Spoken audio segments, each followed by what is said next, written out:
seluruh imam Masjid Al-Muhajirin wal Habib Alwi Al-Bar mata'anallahu ta'ala bituli hayati wa umrih wal Ustadz Irsyad wa Ustadz Abdul Rahman wa Paman Zain Abbas wa Paman Torik dan seluruh sesepuh Al-Walid Habib Kamil Asgaf wa hadirin wa insyaallah dirahmati Allah subhanahu wa ta'ala.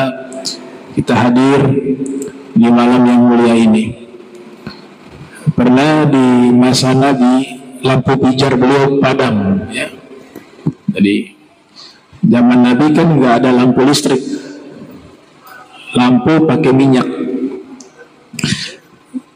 Tiba waktu malam dinyalakan lampu tersebut, tahu-tahu minyak habis, padam itu lampu, gelap rumah. Rumahnya Nabi pada waktu itu gelap. Ada riwayat kan Nabi wajahnya bercahaya. Kadang cahaya itu, kata Syed Maliki, wajah Nabi bercahaya itu tidak setiap waktu. Kadang-kadang muncul cahaya terang, kadang-kadang seperti biasa.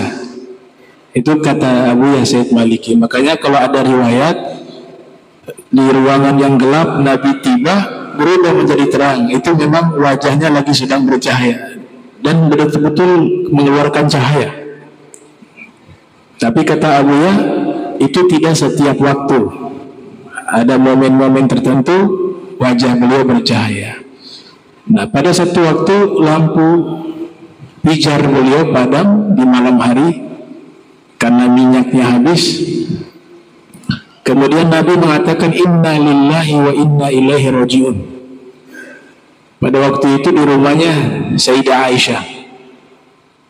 Waktu Sayyidah Aisyah mendengar Nabi membaca inna lillahi wa inna ilaihi raji'un, yang memang itu kalimat biasanya untuk musibah, ya. Kita ketika ditimpa musibah kita dianjurkan membaca kalimat tersebut, al-istirja'. Maka Sayyidah Aisyah mengatakan, wahai Rasul, ini kan hanya lampu padam, kenapa harus membaca kalimat yang biasa digunakan untuk musibah? Kemudian Nabi memberikan penjelasan. Kata Nabi, segala sesuatu yang tidak menyenangkan yang menimpa seseorang itulah musibah. Maka dianjurkan kita membaca inna lillahi wa inna ilaihi raji'un. Di zaman sekarang ini mati lampu kita ini, apalagi waktu malam yang biasa AC tidur, wah azab.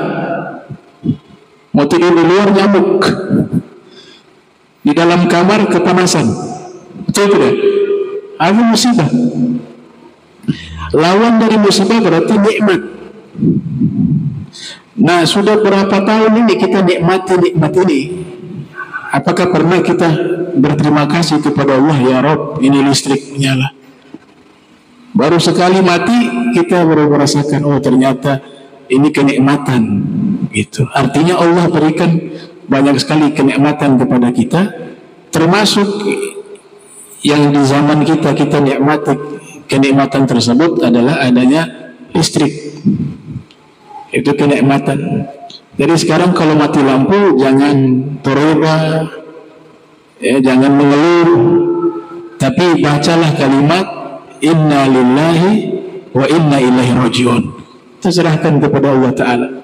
Wahakadha. Masih melanjutkan pembahasan yang lalu terkait ketaatan istri kepada suami. Pertemuan lalu sudah dijelaskan ada delegasi wanita yang menemui Nabi. Kemudian mereka sedikit memberikan protes terkait kaum laki-laki. Mereka bisa pergi jihad fisabilillah, berperang di jalan Allah, sedangkan kaum wanita mereka justru ada di rumah untuk mengurus hal-hal yang berkaitan dengan urusan rumah tangga. Mereka ingin mendapatkan pahala yang besar sebagaimana yang didapatkan oleh kaum laki-laki. Tapi Nabi memberikan satu penjelasan bahwa inna ta'ata zawji ta'dilu ma hunalik wa qalilun minkunna taf'aluhu. Sesungguhnya taatnya kamu atau taatnya istri kepada suami itu sudah sama pahalanya dengan pahala jihad fisabilillah. Namun sedikit dari kalian melakukannya. Nah, ini hadis menerangkan bahwasanya kaum wanita yang mereka mengurus suaminya di rumah, baik itu masak dan lain sebagainya, itu dia mendapatkan pahala jihad fisabilillah. Sebagaimana kaum laki-laki mereka berjuang berperang di medan perang. Apalagi kemarin ada satu tokoh ya yang memperjuangkan kemerdekaan Palestina, ya, Ismail Hani, ya terbunuh, wa insyaallah dicatat sebagai syahid fisabilillah. Ya, kita kirimkan Fatihah kepada seluruh para syuhada, terlebih khusus kepada beliau yang wafat, ya, Ismail Hani. Al-Fatihah ila ruh Ismail Hani wa jami'i syuhada fi Palestina. Al-Fatihah. A'udzubillahi minasyaitonir rajim. Bismillahirrahmanirrahim. Alhamdulillahi rabbil alamin arrahmanir rahim maliki yaumiddin. Iyyaka na'budu wa iyyaka nasta'in ihdinas siratal mustaqim siratal ladzina an'amta 'alaihim ghairil maghdubi 'alaihim waladdallin. Amin. Nah, istri diperintahkan taat kepada suami, tentu ketaatannya itu dalam hal yang baik. Tidak ada ketaatan untuk bermaksiat kepada Allah. Itu yang dikatakan la ta'ata li makhlukin fi ma'siyatil khaliq. Gak ada ketaatan bagi makhluk dalam rangka bermaksiat kepada Allah Sang Maha Pencipta. Dan tidak mungkin seseorang dikatakan orang yang beriman, menurut Al-Imamul Haddad, kaifa yakunu minal mu'minin man yurdil makhlukin bisukhti rabbil alamin. Bagaimana mungkin orang itu dikatakan orang yang beriman, dia mencari ridhonya makhluk, tapi di saat yang sama dia membuat murka Allah Sang Pencipta. Jadi taat yang dimaksud istri taat kepada suami, yaitu ketaatan di dalam perintah-perintah yang baik. Tidak ada ketaatan dalam perintah yang tidak baik. Begitu juga wasiat. Dalam hadis memang dikatakan bahwa mengingkari wasiat atau tidak melaksanakan wasiat itu termasuk dosa besar. Tapi tidak semua wasiat wajib dilaksanakan. Kalau wasiat itu berupa sesuatu yang haram, maka jangan dilaksanakan. Gugur wasiat itu. Misalnya, ini istri, Allah yahfadz, ya, istri meninggal duluan. Terus istri nuntut ke suaminya nih, kalau saya mati jangan kawin lagi ya. Ini wasiat dari saya. Nah, suami waktu itu pasti mengatakan, iya, saya tidak menikah lagi.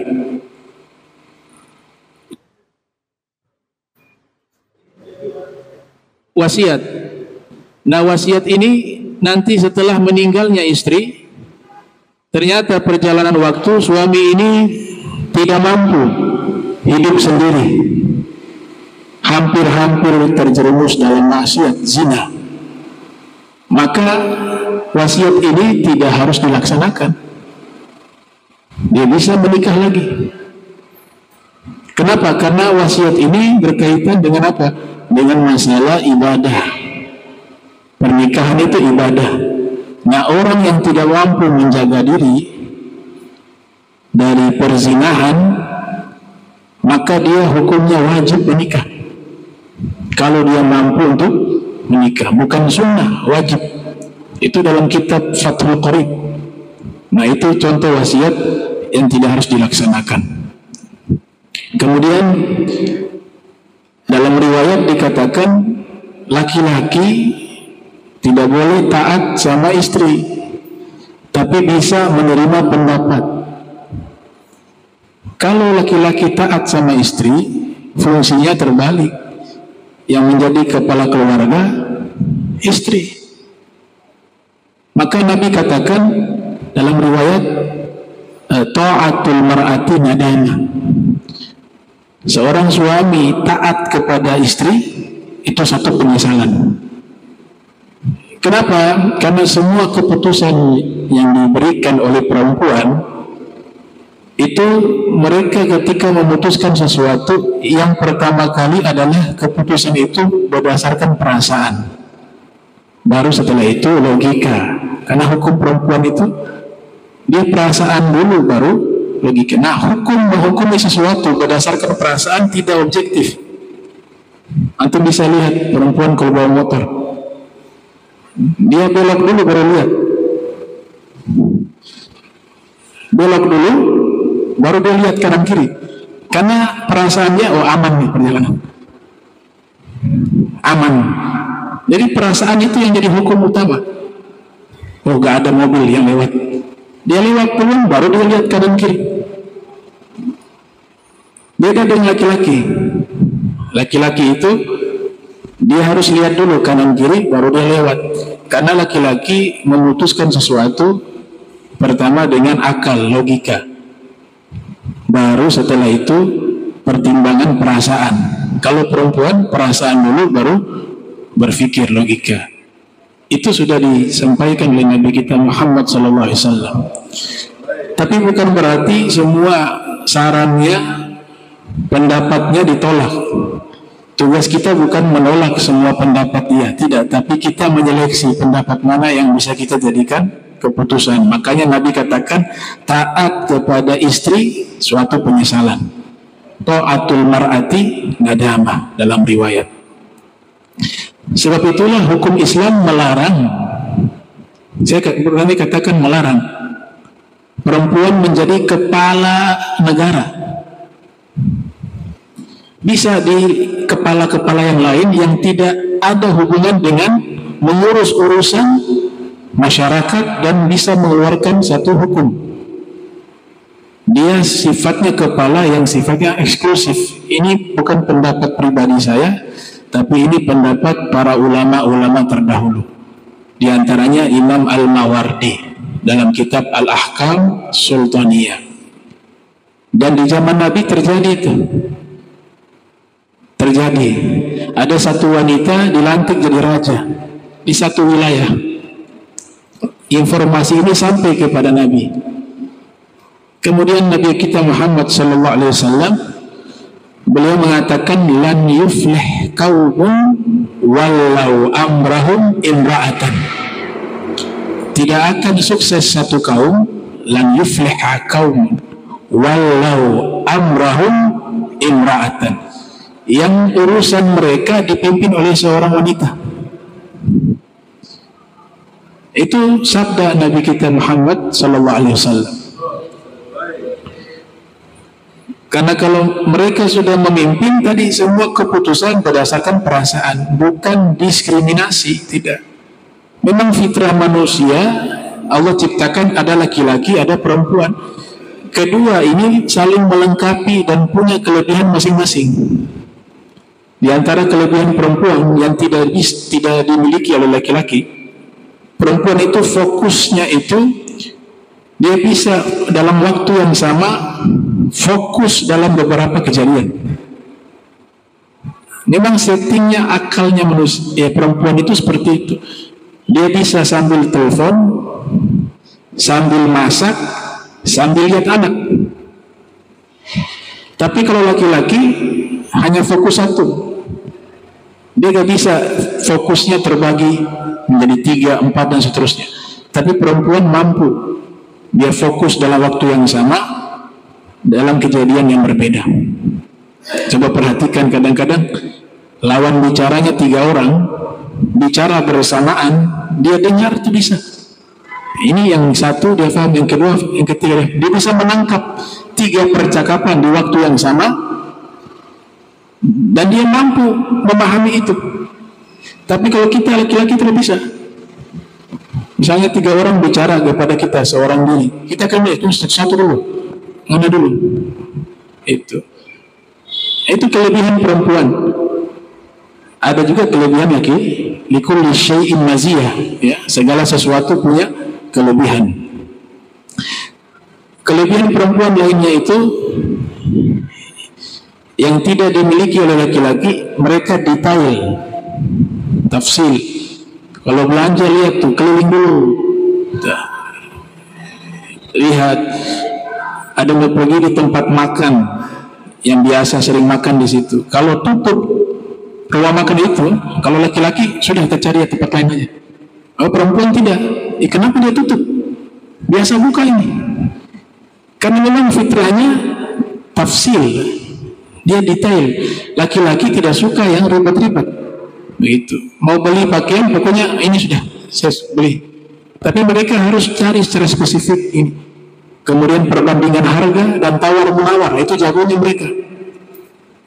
Itu sudah diterangkan oleh para ulama terkait kelebihan antara perempuan dan juga laki-laki. Nah, laki-laki disebut sebagai ar-rijal qawwamuna 'alan nisa dalam Al-Qur'an. Qawamun bukan hanya arti pemimpin, tapi juga dalam kamus Al-Muhit disebut al-mutakaffil bil qiyami bil umur, yaitu orang yang mampu menjamin dalam melaksanakan seluruh urusan-urusan. Itu disebut sebagai ar-rijal qawwamuna 'alan nisa. Taib. Kemudian hadis lanjutan di sini dari Sayyidah Aisyah, bab ahlul ilmi wal fadl ahakku bil imamah, bab tentang orang yang berilmu dan orang yang berhak menjadi imam di dalam sholat. Ada riwayat dari Imam Muslim yang lahir tahun 204 wafat 261 Hijriah terkait masalah imam itu disebutkan oleh Nabi, ya ummu gauma agra'uhum li kitabillah, yang berhak menjadi imam yang paling bagus bacaan Al-Qur'annya. Kalimat yang paling bagus bacaan Al-Qur'annya itu artinya yang baik tajwidnya, kemudian makharijul hurufnya, dan ada yang menambahkan hafalannya, dan juga faktor usia juga jadi perhitungan. Kemudian Nabi katakan, fa in kanu fil qiraati sawaan fa a'lamahum bisunnah. Kalau semua yang hadir itu bacaannya sama bagus, maka yang berhak jadi imam yang paling paham tentang sunnah. Fa in kanu fi sunnati sawaan fa'aqdamahum hijratan. Kalau bacaannya sama, pengetahuan sunnahnya juga sama, maka dahulukan yang menjadi imam yang lebih dulu hijrah. Ini konteksnya di zaman Nabi kita Muhammad sallallahu alaihi wasallam. Fa in kanu fil hijrati sawaan, kalau sama-sama hijrah juga, maka fa'aqdamuhum sinna, cari usia yang lebih tua. Makanya usia juga dihitung, ya.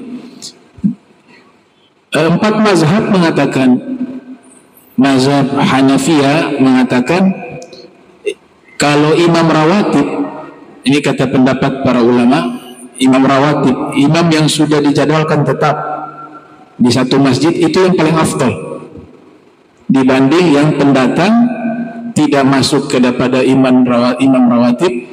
Maka yang lebih afdal yang rawatib, yang sudah dijadwalkan di tempat tersebut. Itu secara umum seperti itu. Tapi kalau kita bahas terspesifik, mazhab Hanafi atau ulama al-Hanafiyah, mereka berpendapat bahwa alimun bil ahkam, alimun bi ahkami sholati sihhatan aw fasada. Orang yang berhak jadi imam yang pertama yaitu yang tahu hukum sholat, fikih yang berkaitan tentang hukum sholat, baik sahnya sholat atau batalnya sholat. Kemudian mazhab Maliki atau ulama-ulama Al-Malikiyah berpendapat sama seperti mazhab Hanafi, tapi syarat kedua harus paham hadis. Mazhab Syafi'i atau ulama Syafi'iyah berpendapat bahwa afqah, dia harus ahli fikih secara keseluruhan. Mazhab Hambali, satu riwayat mengatakan yang baca Al-Quran paling bagus, suaranya paling bagus, dapat restu dari makmum, dan dia imam rawatib, maka dia berhak menjadi imam. Pendapat kedua mengikuti pendapat tiga mazhab tadi. Walhasil, dalam kitab Al-Mawsu'at Al-Fiqhiyah Al-Kuwaitiyah, ini kitab kumpulan pendapat-pendapat fikih 4 mazhab, ada sekitar 45 jilid kitab tersebut. Di situ mengatakan poin utamanya adalah al-afqah wal aqra, yang paling paham fikih dan paling baik bacaan Al-Qur'annya. Itu dua hal yang menjadi kesimpulan dari hukum tersebut. Berkaitan dengan masalah perempuan tadi, nah, ulama-ulama terdahulu kita ketahui mereka itu bisa berhasil baik dalam urusan dunianya maupun urusan agamanya, itu tidak lepas dari peran seorang istri. Istri ini menentukan keberhasilan sosok suami. Itu juga mencakup dunia dan akhirat. Kalau wanita-wanita terdahulu, para salaf solihin, itu disebutkan oleh para ulama min adatin nisa'i as-salafis salih, dari kebiasaan wanita-wanita para ulama salaf yang soleh terdahulu. Dan ini sunnah ini sudah, tradisi ini sudah hilang di tengah-tengah kita, yaitu kalau suami mau keluar kerja, istri antar sampai di depan rumah. Kalau dulu tuh banyak yang melakukan amal itu tradisi orang soleh. Ya, jadi suami setiap kali mau keluar kerja dibawa mungkin tasnya, kemudian diantar sampai depan pintu rumah, baru suaminya pergi kerja, baru dia masuk. Itu tradisi kaum solihin. Tapi yang hebatnya, sebelum suami keluar kerja, itu al-mar'atu idza kharaja zawjuha minal baiti qalat lahu ittaqillah fina wa la tut'imnal harama. Mereka katakan begini, wahai suamiku, saya sebagai istri wasiatkan kepadamu untuk bertakwa kepada Allah. Itu tiap kali mau kerja, mau keluar kerja, engkau takutlah kepada Allah, bertakwalah kepada Allah, dan jangan kau berikan kami makanan haram. Karena konteksnya lagi keluar mencari rezeki. Wala tut'imna al-harama, jangan kau berikan kami makanan haram. Kami di sini istri dan anak-anakmu. Fa inna nasbir 'alal ju' wal 'atash, karena kami ini masih sanggup sabar menahan lapar dan haus. Fa inna nasbir 'alal ju' wal 'atash wa inna ma la nasbir 'ala harrin nar. Tapi kami tidak akan mampu sabar menahan panasnya api neraka.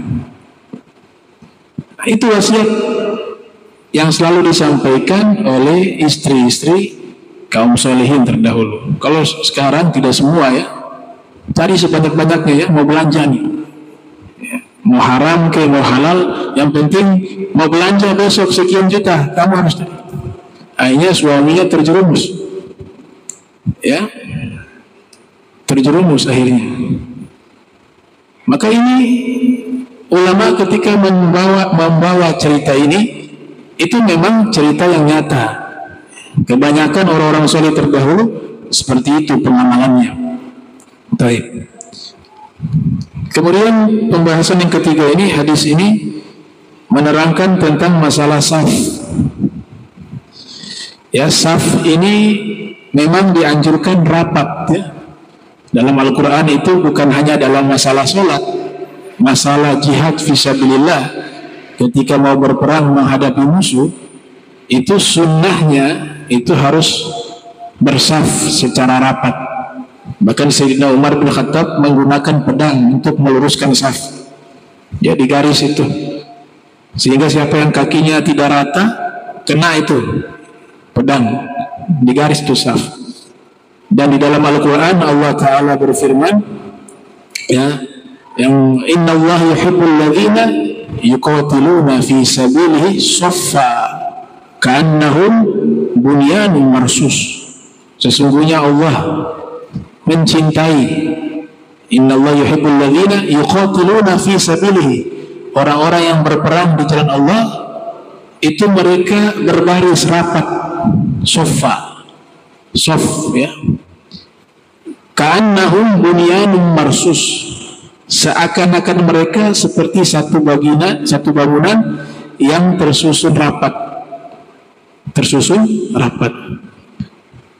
Maka ada hadis setiap kali kita mau sholat kan, sawu sufufakum fa inna taswiyatas sufuf min tamamis sholah. Di riwayat yang lain min iqamati sholah ya. Ini hadis sahih riwayat Bukhari, riwayat Muslim ya. Sawu, ada satu pohon namanya pohon sawu. Pohon sawu itu sebenarnya simbolik ulama terdahulu. Mereka yang punya pesantren, kalau memang ada aliansi kerjasama melawan penjajah, itu biasanya di depan pakai pohon itu sebagai simbol rapatkanlah saf untuk berperang menghadapi penjajah. Maka dinamakan pohon itu sawu. Nah, itu sesama kiai-kiai yang punya pesantren itu paham tuh. Kalau dia pergi di satu pesantren, dia lihat ada pohon itu sawu. Nah, ini lagi rapatkan saf. Itu di pesantren tersebut bukan hanya diajarkan ilmu agama, tapi juga mereka sedang mengajarkan apa? Cara berperang, masalah militer untuk melawan penjajah. Makanya pesantren dulu itu, coba lihat di depannya rumah, di belakangnya pesantren. Itu untuk mensiasati penjajah. Penjajah lihat, oh ini rumah biasa, padahal di belakang itu ada banyak santri. Sehingga mereka siasati di depan itu rumah, di bagian belakang itu pesantren. Dan mereka didik bukan hanya mengajar ilmu agama, tapi juga mendidik masalah militer, masalah tentang peperangan. Pada masa itu konteksnya menghadapi para penjajah. Maka untuk bisa saling mengenal, karena tidak semua pesantren demikian. Ada beberapa pesantren yang memang juga mereka sebagai mujahid untuk menghadapi para penjajah, untuk membuat simbol agar saling mengenal, dinamakan pohon itu pohon sawu, yang artinya rapatkanlah saf. Sawu sufufakum fa inna taswiyatas sufuf min iqamati sholah. Di dalam riwayat Muslim, Imam Muslim meriwayatkan, yang lahir tahun 204 Hijriah, wafat 261 Hijriah, khairu sufufir rijal awaluha, saf yang paling terbaik bagi laki-laki, saf yang paling awal. Wa syarruha akhiruha, dan yang paling tidak baik bagian akhirnya. Ya, artinya fadilahnya.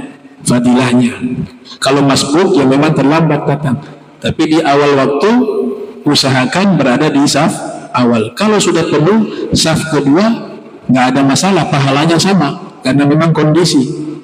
Ya, maksudnya di sini kita harus berlomba-lomba berada di saf yang paling awal. Kalau perempuan terbalik, khairu sufufin nisa, kata Nabi, sebaik-baiknya saf perempuan itu akhiruha, paling akhir. Itu saf terbaik untuk kaum wanita. Wa syarruha awaluha, dan paling tidak baiknya saf perempuan paling di depan, apalagi sampai campur sama laki-laki. Na'udzubillah min dzalik.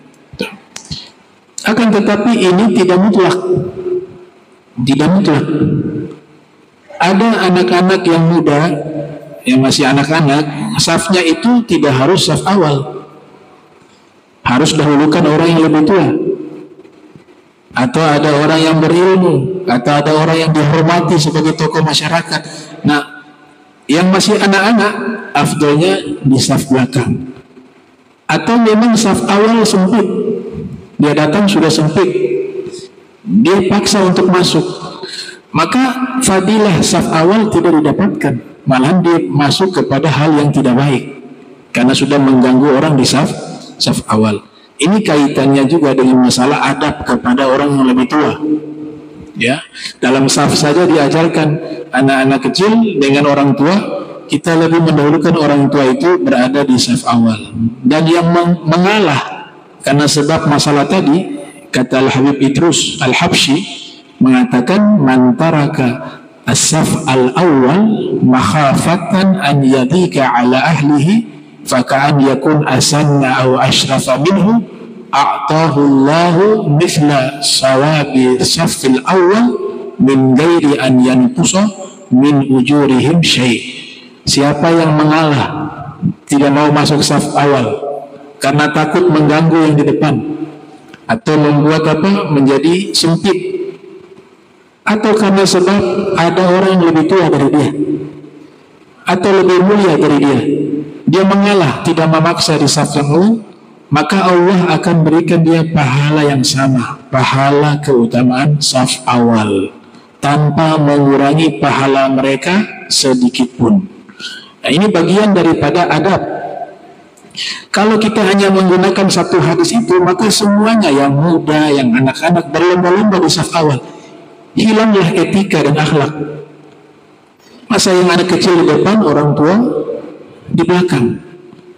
Jadi antara saf ini juga ada pendidikan, ada ilmu. Hadisnya di mana? Hadis secara umum Nabi mengatakan, ma akrama syabun syaikha li sinnihi illa ghayyadallahu lahu man yukrimuhu inda sinnih. Tidaklah seorang pemuda menghormati orang yang tua, syaikha. Dia hormati karena sebab orang itu lebih tua darinya, maka Allah akan mengirimkan orang yang menghormati dia di masa tuanya. Ini satu amalan biar umur panjang. Kalau mau umur panjang, hormati orang yang lebih tua. Karena di hadis ini Nabi katakan, siapa yang menghormati orang yang lebih tua atau orang yang sudah tua karena usianya, maka Allah akan mengirim orang-orang yang akan menghormati dia di masa tuanya. Kalimat di masa tuanya berarti dia harus tua dulu. Ya, akan tua. Orang-orang yang akan menghormatinya di masa tuanya. Wah, insya Allah umurnya itu sampai tua. Tapi jangan terlalu sampai 160 tahun. Ada ulama 160 tahun. Ya, ulama pengarang kitab Fathul Qorib umurnya 160 tahun. Gitu. Nah, ini keberkahan daripada adab kepada orang yang lebih tua. Kemudian di hadis yang lain Nabi katakan, laisa minna man lam yuwaqqir kabirana. Bukan golongan kami orang yang tidak menghormati orang yang besar dari kami, orang yang tua dari kami. Wa yarham sabirana, dan tidak mengasihi orang yang kecil dari kami. Makna besar di sini bisa maknanya usia. Usia orang yang lebih tua, siapapun kita wajib menghormati orang yang lebih tua. Di antaranya adabnya, jangan memanggil dengan namanya, tapi berikan gelar penghormatan, paman atau lain sebagainya yang biasa kita ucapkan kepada orang yang lebih tua. Itu adab dari Nabi kita Muhammad SAW. Ya. Begitu juga makna tua di sini bisa juga tokoh masyarakat atau orang yang berilmu. Makanya disebut syekh. Syekh itu secara lafaz orang yang umurnya 40 tahun ke atas. 40 tahun ke atas disebut syekh. Tapi istilah ini juga disandangkan kepada orang berilmu. Sekalipun usianya belum 40 tahun, tapi dia orang berilmu. Di dalam syariat kita, itu memanggil dengan apa? Syekh, artinya guru. Memang dari usia dia tidak tua dari secara usia, tapi dari sisi kematangan spiritual ilmu dia sudah dewasa, makanya disebut syekh. Ada pepatah mengatakan inna sagiral qaum, ya, in kana aliman kabir idza ruddat ilaihi mahafil. Imam Syafi'i dalam syairnya mengatakan sesungguhnya sekelompok kaum yang kecil, jika di situ ada satu orang berilmu, maka kelompok yang kecil itu menjadi besar. Sekalipun kelompoknya itu kecil, dan kelompok itu menjadi mulia karena sebab ada satu orang tersebut yang berilmu. Di situ dikatakan kabir, sekalipun kecil disebut kabir, dia adalah orang yang dewasa. Kemudian menyayangi orang yang kecil, bisa juga usianya muda. Orang yang lebih muda, Nabi katakan kita harus menyayangi mereka. Bisa juga diartikan kecil di sini adalah al-fuqara wal masakin, orang-orang fakir, miskin. Kita diperintahkan untuk menyayangi mereka. Nabi katakan bukan golongan kami orang yang tidak menghormati orang yang tua dari kami dan tidak menyayangi orang yang kecil dari kami. Jadi ini ajarannya Nabi Sallallahu Alaihi Wasallam mengajarkan al-adab. Begitu juga hadis yang lainnya, Nabi mengatakan anzilun nasa manazilahum, posisikanlah manusia sesuai pangkat mereka. Itu juga kita disuruh untuk menghormati, mungkin dia tokoh masyarakat, atau mungkin di tengah-tengah masyarakat dia orang yang memang baik secara sosial, senang membantu orang dan seterusnya. Maka itu juga dalam Islam disuruh kita menghormati orang-orang tersebut. Anzilun nasa manazilahum. Ada satu riwayat Al-Imam Ali bin Abi Thalib karramallahu wajhah. Beliau ini kemuliaannya kurang apa lagi, sangat mulia. Ya, sangat mulia. Ilmu luar biasa, ibadahnya luar biasa, bahkan dijamin surga. Pernah satu ketika sholat subuh, beliau keluar dari rumah, di depan beliau ada orang tua. Ini orang tua berjalan di hadapan Sayyidina Ali. Sayyidina Ali tidak berani melangkahi, jadi ikuti sudah jalannya, dan jalannya pelan, sedangkan sholat subuh sudah dilaksanakan. Maka Sayyidina Ali dengan sabar tidak mau melangkahi orang tua tersebut. Ternyata ketika sudah tiba di masjid, itu orang tua itu tidak masuk ke masjid, jalan bukan lurus. Dari situ Sayyidina Ali sadar ini bukan orang Islam, ternyata orang Nasrani. Tapi Sayyidina Ali tetap memuliakan orang tersebut. Harusnya itu sholat subuh sudah berakhir waktu itu. Subhanallah, Sayyidina Ali masuk ke masjid, Nabi sebagai imam masih posisi ruku.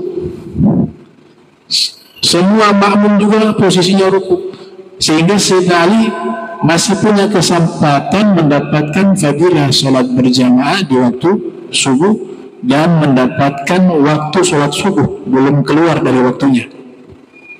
Ikutlah dapat, ya, dalam riwayat man adraka ruku'al imam faqad adraka rak'atan. Siapa yang mendapati rukunya imam, dia dapat satu rakaat. Maka Sayyidina Ali ikut sholat.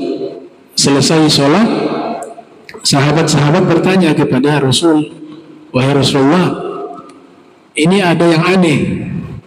Tidak seperti biasanya ketika sholat ruku begitu lama tadi, sedangkan sholat-sholat yang lainnya itu tidak selama ini. Apa gerangan wahai Rasul? Ternyata malaikat sudah kabarkan ke Nabi ketika posisi ruku tadi. Kata Nabi, tadi malaikat Jibril menahan punggungku dalam posisi ruku sehingga aku tidak bisa bangkit, dan dia mengabarkan padaku alasannya bahwa menahan rukuku agar memberikan kesempatan kepada Sayyidina Ali untuk bisa mengikuti sholat subuh berjamaah. Itu karena dia memuliakan orang tua. Dia memuliakan orang tua. Kemudian mereka mengatakan luar biasa, kata sahabat-sahabat. Sampai seperti itu, malaikat turun ke bumi, wasaidul malaika, pemimpin malaikat yang turun, malaikat Jibril, menahan rukumu hanya untuk Sayyidina Ali yang menghormati orang tua yang non-muslim. Kata Nabi, lebih luar biasa lagi bukan itu, kata Nabi. Ada yang lebih luar biasa dari itu. Allah perintahkan malaikat menahan matahari agar matahari itu tidak terbit. Kalau terbit waktu subuh berakhir, sehingga malaikat menahan itu matahari untuk sementara waktu agar Imam Ali bisa sholat subuh pada waktunya. Dan saya memanjangkan ruku sehingga panjang ruku itu tidak sampai keluar dari waktu. Nah, ini barokahnya apa? Barokahnya memuliakan orang yang lebih tua. Ya. Jadi hukumnya wajib memuliakan orang yang lebih tua, sekalipun yang muda punya ilmu, ya, sampai bisa terbang ke langit atau punya gelar, ya, macam-macam gelar. Ya, nilainya bukan di situ. Nilainya di adab, nilainya di akhlak, nilainya di sopan santun. Itulah ajaran Islam yang dibawa oleh Nabi Muhammad SAW. Ada kisah lucu, saya waktu baca itu dalam satu kitab, Al-Imam Abu Hanifah. Di zaman itu di tempat beliau, siapa yang tidak kenal beliau? Semua ulama itu menjadi murid di tempat beliau tinggal. Satu ketika ibu beliau ini bingung dalam masalah agama. Ada satu hukum, ibunya bingung. Dipanggil anak, ini Umi bingung nih satu masalah hukum. Ini masalahnya seperti ini. Nah, ini tidak tahu anaknya ini imam besar di bidang fikih. Abu Hanifah ketika mendengar pertanyaan sang ibu itu bisa jawab dengan lengkap dengan dalil-dalilnya, baik akli wa nakli. Tapi ibunya bilang, saya mau tanya sama Kiai Fulan dulu. Fulan itu ahli fikih. Abu Hanifah tidak mengatakan, wahai Umi, saya ini ahli fikih. Dan nama ulama yang disebut oleh ibunya itu muridnya Abu Hanifah. Sudah kamu gak tahu nih ilmu ini, kita. Abu Hanifah terima khair. Ya, ini ulama ini dia tahu nih, Fulan bin Fulan nih, masya Allah, alim ahli fikih. Nah, ya, mari tolong kamu antarkan saya ketemu ulama itu. Ibu mau bertanya masalah hukum agama. Imam Abu Hanifah dengan senang hati mengantarkan sang ibu menemui ulama tersebut. Sampai di rumah ulama tersebut, beliau salam, dibukakan pintu, kaget gurunya datang, Imam Abu Hanifah. Kemudian kata Imam Abu Hanifah, maksudnya sudah tenang, santai saja. Ya? Tanya, wahai Imam, kenapa ke sini? Ini ibu saya mau tanya masalah hukum agama. Ini tempatnya di situ. Sudah ketemu. Dia mau dengarnya penjelasan dari antum. Ya, ada yang masuk. Ini ulamanya, ya. Ditanya ini pertanyaan. Maka ulama ini jawab. Padahal ilmu itu dari siapa? Dari Imam Abu Hanifah. Dalilnya begini-begini. Terus tanya, betul kata Hanifah. Selesai itu kata ibunya, ini penjelasannya lebih bagus dari kamu, wahai anakku. Itu murid sudah ketakutan luar biasa. Ya. Padahal Imam Abu Hanifah sudah menjelaskan, tapi ternyata penjelasan orang lain lebih diterima. Dan Imam Abu Hanifah beradab kepada ibunya, dia tidak marah, dia tidak tersinggung, ya, dia menganggaplah memang selayaknya seperti itu, ya, tidak bisa menggurui orang tua. Nah, itu adab dari Imamul A'zam Abu Hanifah. Makanya luar biasa mereka. Ya, mereka bukan hanya ahli dalam ilmu, tapi juga dalam adab. Ya, adab Nabi kita Muhammad SAW itu diterapkan oleh mereka. Insya Allah nanti pertemuan berikut kita lanjutkan pembahasan terkait dengan masalah imam dan hal-hal yang berkaitan dengannya. Mudah-mudahan Allah Ta'ala berikan kita sehat wal afiyah, istiqamah fi ta'ah wal ibadah, amin ya rabbal alamin. Allahumma jam'ana hadha jam'a marhuma wa tafarraqna min ba'di tafarruqan ma'suma wa la taj'al minna wa la minna syakilan mahruma. Subhanaka bihamdika asyhadu an la ilaha illa anta astaghfiruka wa atubu ilaik. Wa sallallahu alaihi wasallam Muhammadin wa ala alihi wa sahbihi wa baraka wasallam. Wa lakum minkum wassalamu alaikum warahmatullahi wabarakatuh.